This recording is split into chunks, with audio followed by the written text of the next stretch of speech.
Pernah kebayang nggak rasanya ada langsung di garis depan pertahanan siber modern?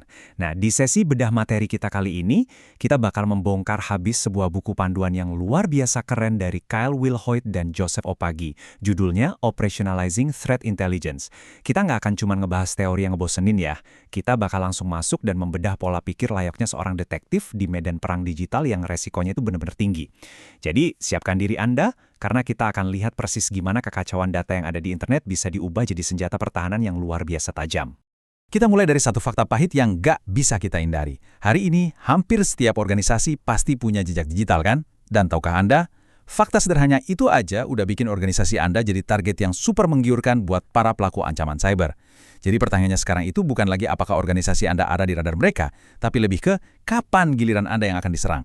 Dan ini nyambung banget sama satu kutipan tajam dari bagian pengantar bukunya. Penulisnya bilang gini, ini bukan lagi pertanyaan apakah Anda atau organisasi Anda akan terkena dampak serangan siber, ini sekarang murni masalah kapan. Taruhannya tuh tinggi banget teman-teman. Kita ini lagi ada di tengah-tengah perang digital, dan nutup mata pura-pura aman itu jelas bukan strategi pertahanan yang masuk akal. Oke, masuk ke bagian pertama. Data versus informasi versus intelligence. Kita harus paham dulu nih letak perbedaannya.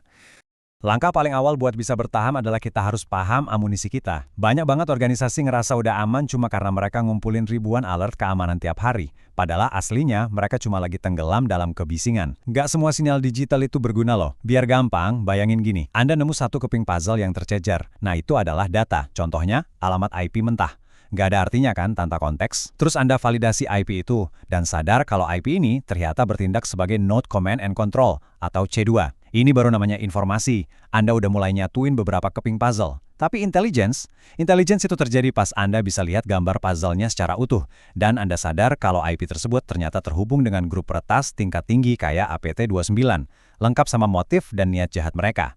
Intelligence adalah konteks kuat yang ngasih Anda kekuatan buat bertindak. Lanjut ke bagian 2, 4 pilar intelijen siber. Kita akan lihat hierarkinya di sini. Intelijen ancaman siber atau biasa kita sebut CTI itu bukan konsep satu baju muat buat semua orang.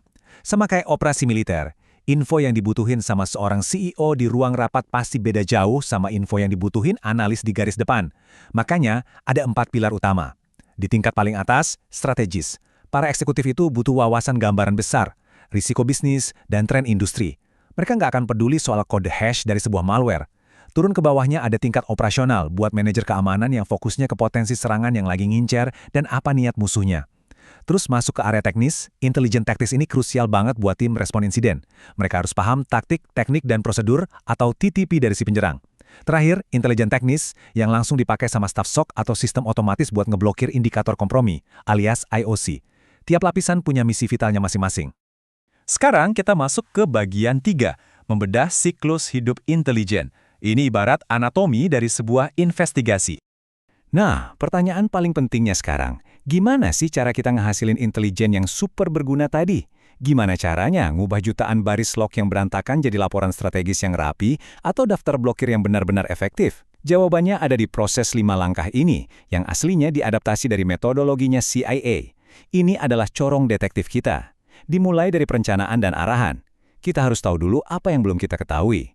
Lanjut ke pengumpulan data dari mana-mana, bisa dari dark web sampai sensor di jaringan internal kita. Terus masuk ke analisis, di mana data mentah tadi dipoles dan dikasih konteks.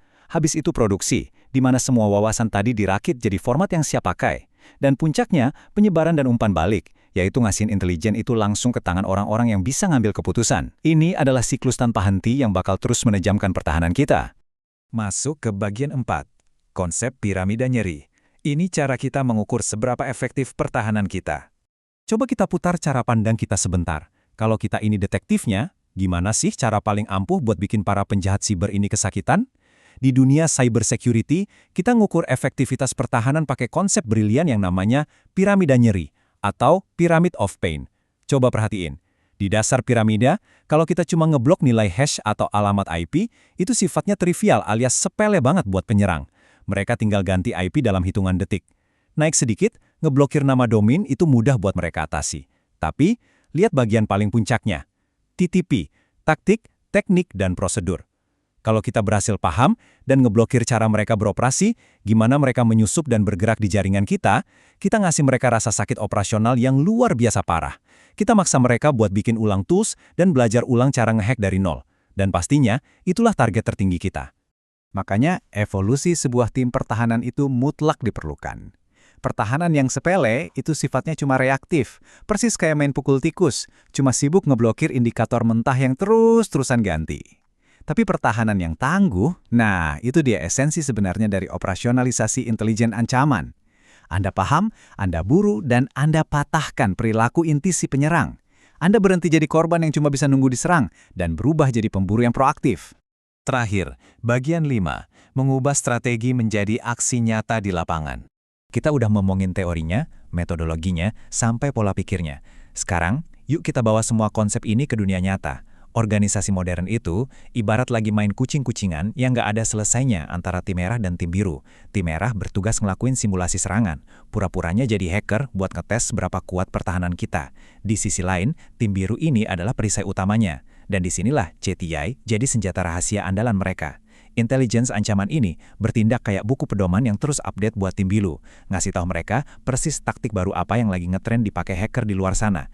Jadi, tim biru bisa langsung siap sedia, bahkan sebelum tim merah atau amit-amit penyerang sungguhan mulai nyerang. Tapi ingat, kuncinya ada di integrasi teknis. Intelijen itu nggak boleh cuma berakhir jadi dokumen PDF yang numpuk dan berdebu di kotak masuk email seseorang. Nggak akan guna. Intelijen teknis harus disuntikan langsung ke dalam sistem pertahanan Anda. Data IOC dan analisis TTP harus terintegrasi otomatis ke solusi Endpoint Detection and Response, EDR, atau sistem SIEM organisasi Anda. Hal ini bikin tim bisa ngelakuin threat hunting secara proaktif, dan kalaupun insiden sampai terjadi, tim respon udah punya panduan super akurat buat mutus jalur infeksi saat itu juga.